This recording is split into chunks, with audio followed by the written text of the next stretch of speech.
Halo Sobat, kali ini saya ingin berbagi tentang berbagai pendekatan dalam analisa kualitatif. Ya, baik, mungkin ini adalah kelanjutan ya bagi Sobat yang sudah melihat video sebelumnya tentang analisa kualitatif.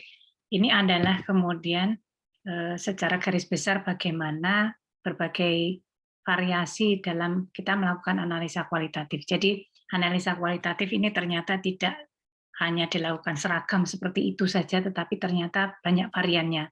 Di sini akan kita bahas 4 macam varian atau pendekatan begitu ya dalam analisa kualitatif. Yang pertama adalah analisa tematik, grounded theory, kemudian analisa konten analisis dan framework analisis. Ya, ya ini kemarin sudah kita bahas, yang kita bahas dalam video sebelumnya adalah memahami alur analisa data kualitatif dan juga kita demokan bagaimana caranya begitu ya. Kali ini kita akan lebih pada pendekatan analisa kualitatif yang sudah saya sebutkan tadi, dan berbagai materi ini sebetulnya bisa Sobat baca sendiri ya, bisa Sobat baca sendiri di bukunya Prof. Adi Utarini yang diterbitkan tahun 2020, nanti ada di bagian pustaka. Silahkan nanti dibaca, di situ ada, cukup komplit dan bahasanya cukup mudah dipahami begitu. Baik, kita lanjutkan untuk yang pertama adalah analisa tematik nih ya. Ya mungkin Sobat juga pernah mengalami kesulitan ataupun bingung apa sih yang disebut dengan analisa tematiknya. Analisa tematik ini sebetulnya adalah analisa yang paling sederhana, kalau bisa kita sebutkan seperti itu ya. Analisa yang paling sederhana di metode penelitian kualitatif. Di sini kita bertujuan untuk mengidentifikasi tema atau pola penting untuk menjawab pertanyaan satu penelitian. Ini kita berusaha mengidentifikasi tema, kemudian kita deskripsikan tema-temanya itu, dan selalu kita perbandingkan satu tema dengan tema yang lain. Untuk analisa lanjutannya, kita bisa melakukan analisa keterkaitan antar tema. Kita lihat keterkaitan antar tema. Selain diperbandingkan, juga kita lihat keterkaitannya. Dengan analisa jenis tematik ini, kita bisa mengembangkan taksonomi atau klasifikasi, ataupun kita juga bisa mengembangkan model ataupun diagram. Jadi, analisa tematik yang bagus ini hasilnya juga akan bagus.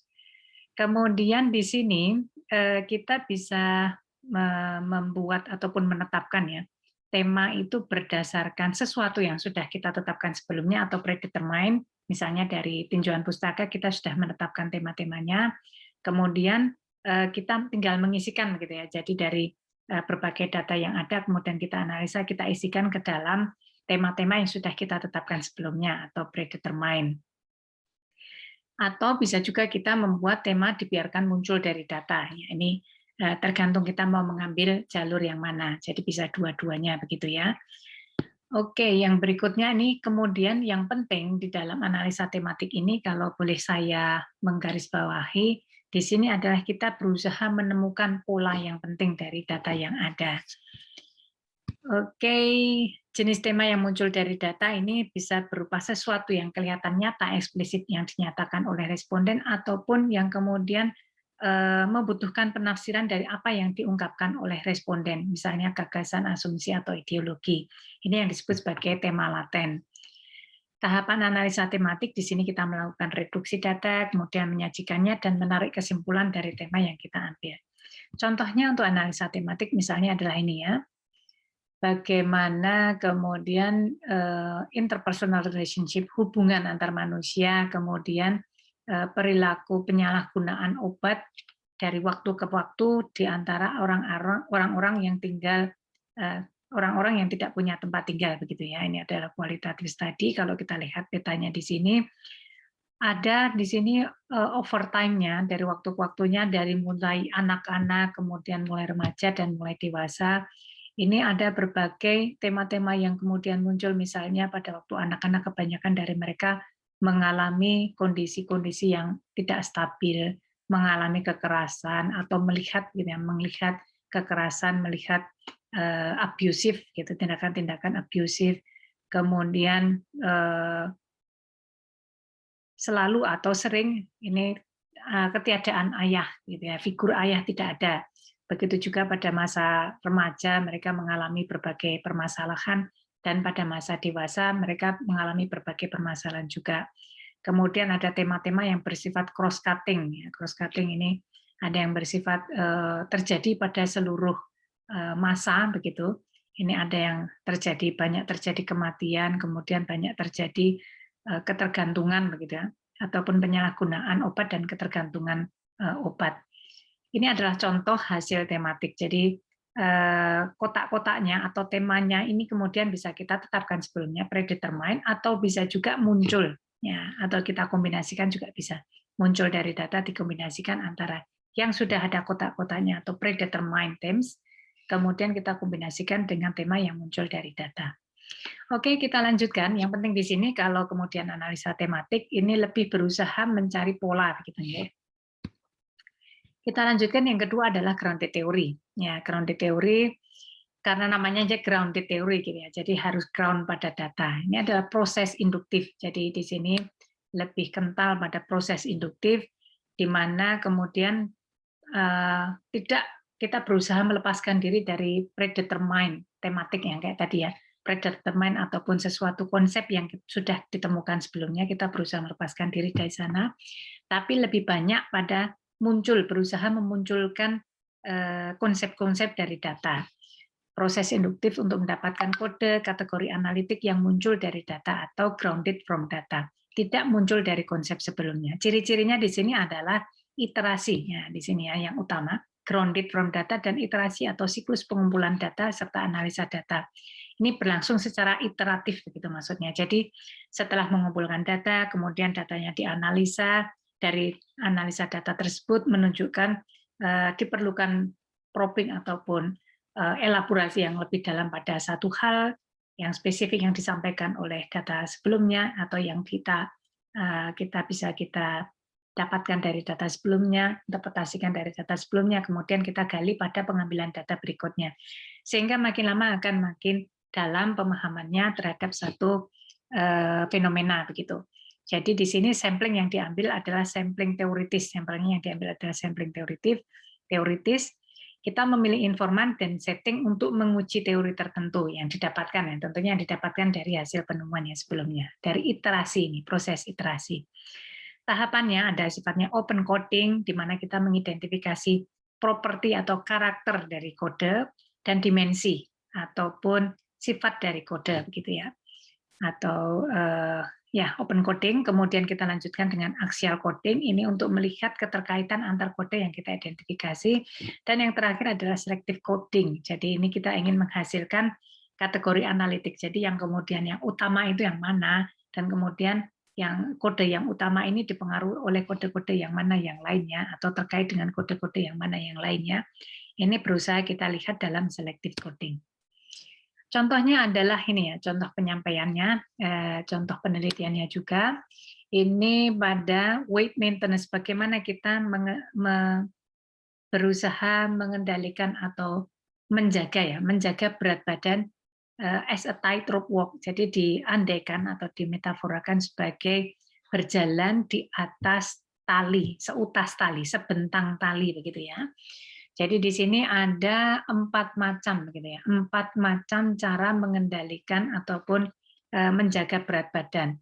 Yang paling sulit di sini adalah berusaha menjadi to be in control, kemudian yang paling mudah di sini menjadi to rely on heritage atau ya bagian dari budaya begitu ya.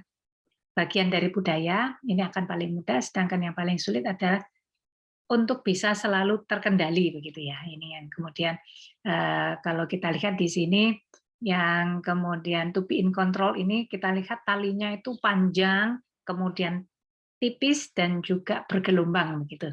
Panjang ini menggambarkan, kalau kita lihat di sini panjang ini menggambarkan bagaimana persyaratan karakter individu. Jadi membutuhkan karakter individu yang kemudian memang kuat untuk bermotivasi mengendalikan berat badannya begitu ya. Ini panjang, makanya banyak. Kemudian thin ini adalah dibandingkan kalau ini ya, kalau rely on heritage di sini ya semua orang bisa gitu. Semua orang tidak perlu punya karakter yang kuat untuk mengendalikan berat badan, itu bisa dikatakan bisa semua. Di sini pendek talinya. Kemudian thin, talinya tipis. Tipis ini menunjukkan bahwa jadi kebutuhan akan dukungan sekeliling ya. Dukungan sekeliling ini untuk kemudian bisa menjaga berat badannya. Ini sedikit membutuhkan dukungan dari sekeliling, tapi kemudian yang rely on heritage ini membutuhkan dukungan yang banyak dari sekelilingnya. Sehingga ya ini memang kemudian sudah jadi kayak budaya gitu ya. Kalau budayanya semua orang sehat, maka akan mudah untuk kemudian menjaga berat badan semua. Sedangkan yang bawah sendiri lagi ini ada yang to be in control, ini kemudian loose, jadi talinya bergelombang gitu kan, sulit sekali ya menjaga tali yang bergelombang. Di sini loose ini menggambarkan bahwa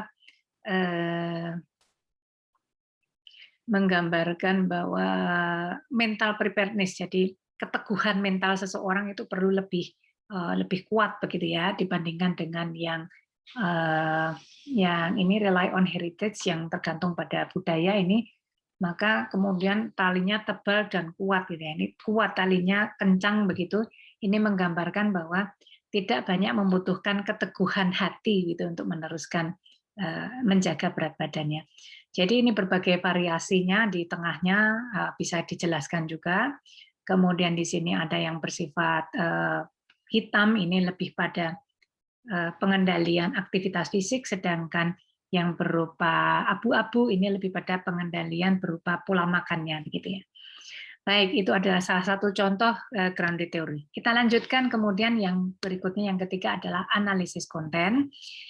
Di sini kita berusaha mengetahui dan memahami fenomena yang diteliti dengan menganalisis dan menginterpretasi konten data yang tekstual, kemudian kita klasifikasikan secara sistematik, jadi mengidentifikasi pola tapi dilakukan secara sistematik. Mirip-mirip dengan yang tadi juga, di sini ada manifest konten dari apa yang tertera dalam teks dan juga laten konten apa yang perlu kita interpretasikan dari apa yang disampaikan oleh informan. Jadi makna dari kontennya itu perlu kita interpretasikan. Di sini kemudian ada kebebasan bagi peneliti untuk menggunakan yang sifatnya induktif ataupun deduktif. Induktif kita temukan sendiri ataupun deduktif. Deduktif ini dari teori terdahulu, kemudian kita tetapkan, kita isikan, dicocokkan, dan kemudian bisa juga kita kombinasikan induktif dan deduktif, ini bolak-balik itu boleh. Jadi kita revisi kategorinya, begitu ya, dilakukan revisi kategori. Yang menjadi ciri dari konten analisa konten ini adalah adanya kebebasan menggunakan induktif dan deduktif, dan juga bersifat sistematik, jadi ada tahapan-tahapannya gitu. Contoh penelitiannya di sini adalah what is important for you, a qualitative interview study of living with diabetes and experiences of diabetes care for to establish a basis for a tailored patient reported outcome measure. Jadi di sini kita berusaha melihat, peneliti ini berusaha melihat maknanya menjadi seorang, pengalaman menjadi seorang, makna menjadi seorang penderita diabetes, dan bagaimana pengalamannya untuk merawat diabetes. Ya. Di sini kemudian kita lihat ada tema dan ada main kategori serta kategori. Jadi tema dalam hal ini adalah sesuatu yang lebih abstrak, cukup jauh dari data begitu ya. Sedangkan yang kategori ini yang paling dekat dengan data. Di antaranya adalah main kategoris. Di sini bisa kita lihat tema yang dia temukan, yang kemudian memayungi seluruh informasi yang dia dapatkan, seluruh interpretasinya adalah to live a good life with diabetes. Jadi tujuannya dari para penderita ini adalah bagaimana bisa hidup dengan baik meskipun menderita diabetes, itu maksudnya. Jadi kalau lihat di sini ada dua kategori, main kategori utama atau kategori utama yang membentuk, yaitu bagaimana saya merasa dan bagaimana berbagai hal itu bisa terlaksana ataupun bisa berjalan gitu ya. Semua hal bisa berjalan dengan baik ini meskipun saya menderita diabetes begitu ya.